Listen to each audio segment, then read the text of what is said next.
What's going on, everybody? Welcome to another episode of Jay in the Kitchen. So we're going to continue the tapas theme. So today we're going to continue with the potato theme, but I'm going to show you potato two ways. So one way, we're going to use these beautiful red and little, I guess you can call them baby golds, and we're going to roast those. And then I have this bag here. These are called, what are these called? These are called nibblers. Try and say that a few times.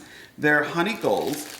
And I'm going to prepare these in the style of my aunt. She makes these amazing potato salad every Thanksgiving. Well, I have a little cheat way of showing you how to make them with these little nibbles. And OMG, I cannot wait to show you. So today you're getting two different recipes in one. So join me as we get started. So of course, induction cooktop, my stainless steel. I'm gonna go ahead and open up this pack of beautiful little potatoes. Put them in your saucepan, and now let's fill it up with cold water. There we go. Let's go ahead and put this up to the boil. It will boil rather quickly. I'm also going to add in probably just about a little quarter teaspoon of kosher salt. And now what we'll do is wait 20 to 25 minutes until they are fork tender. I will pierce the potato with a knife. And then once it's done, I'm gonna take it out and this is how easy it is, y'all. So stay tuned for some more.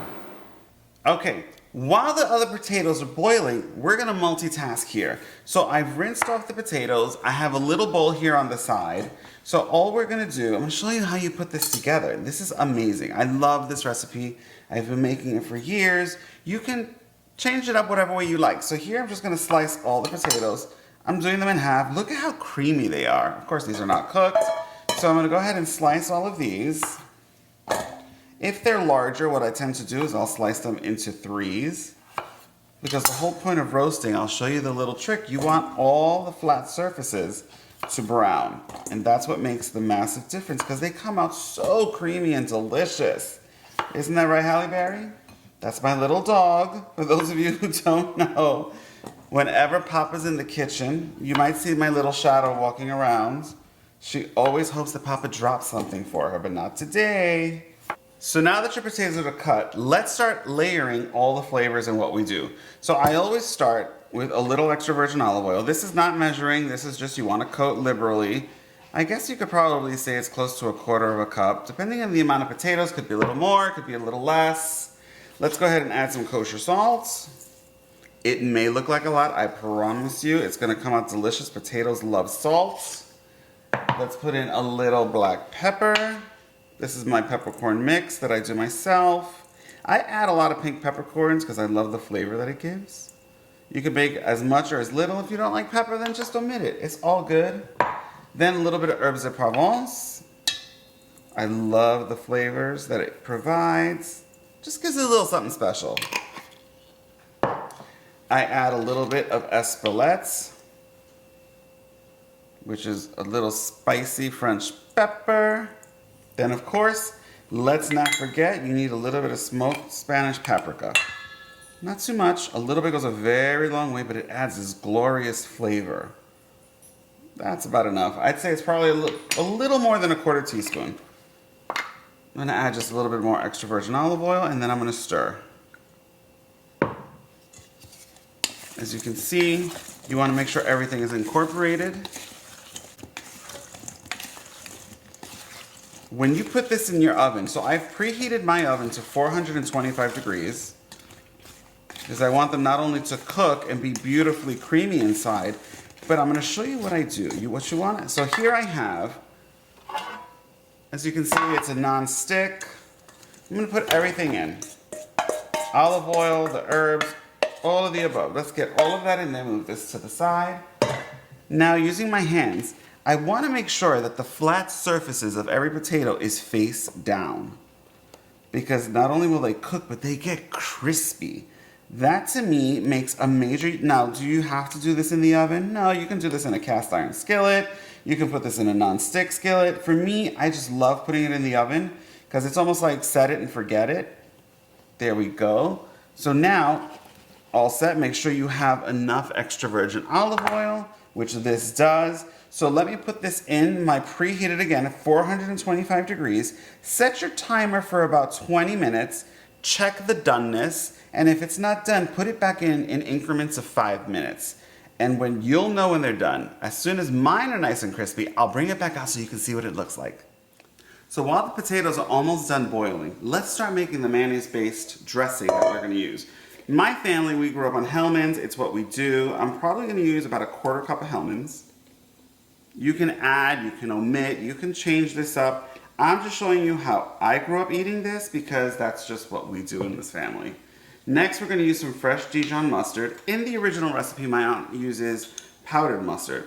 To me, there's just something magical about Dijon mustard. So we're gonna put in probably 2 teaspoons to start. 2 heaping teaspoons, mind you. We'll leave that in there in case we want to add or omit or take away. To this, I'm going to put in 1 tablespoon of extra virgin olive oil. We're going to season with salt and pepper, probably about 1/8 of a teaspoon to 1/4.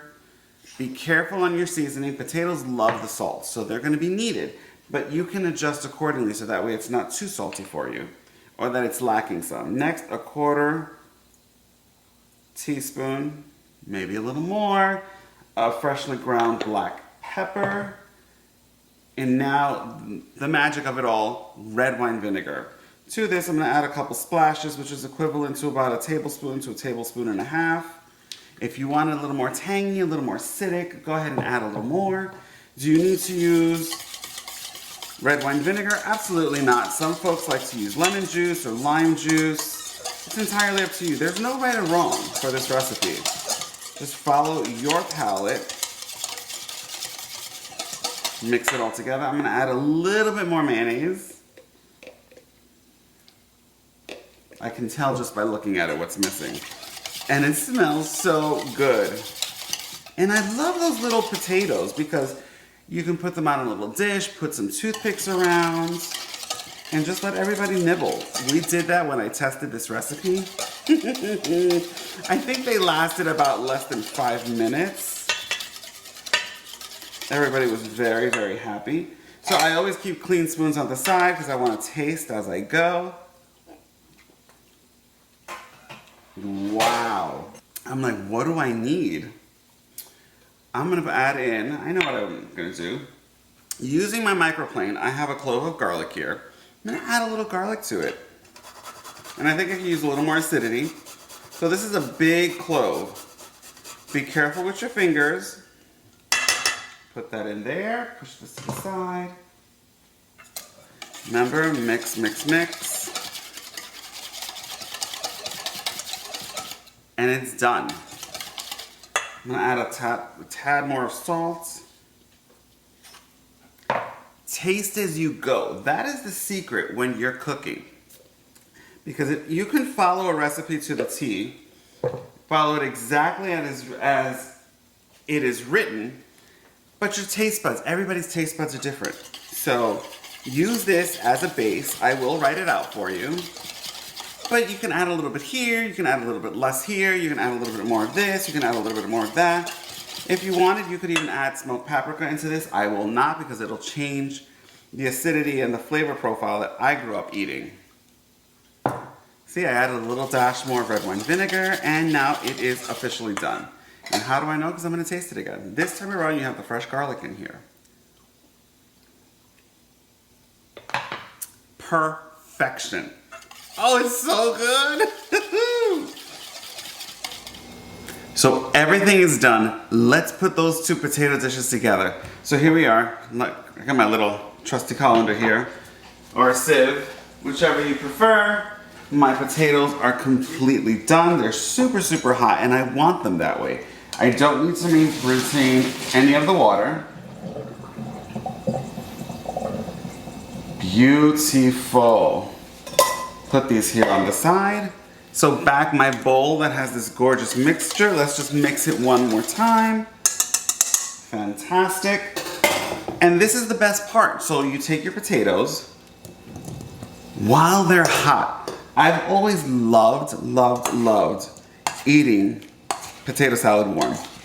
Call me crazy, but my sister and I, every Thanksgiving, eat our potato salad at either room temperature or just when my aunt makes it. So these I'm gonna let sit for a few moments. They're going to be spectacular. I'm not even gonna show you what they look like yet. Let that sit. Now, with my trusty tongs, let's go take out, put this in the sink.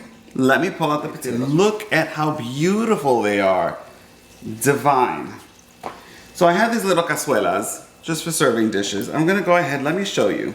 I'm gonna take one, and this is why you do it face down. Let me see, make sure you can see it, because they're beautifully crispy. I did go ahead and use a knife to make sure that they were done. I wish you can smell the aroma. Okay, one more and then I'll move this out of the way. Gorgeous. Okay, maybe another one. So we'll put this here to the side. I have a little bit of freshly chopped parsley. And there we go. Now, let's plate up the warm potatoes. Oh, they smell so good. Oh my goodness. Just add one more. There we go. Look at that. Oh, so good.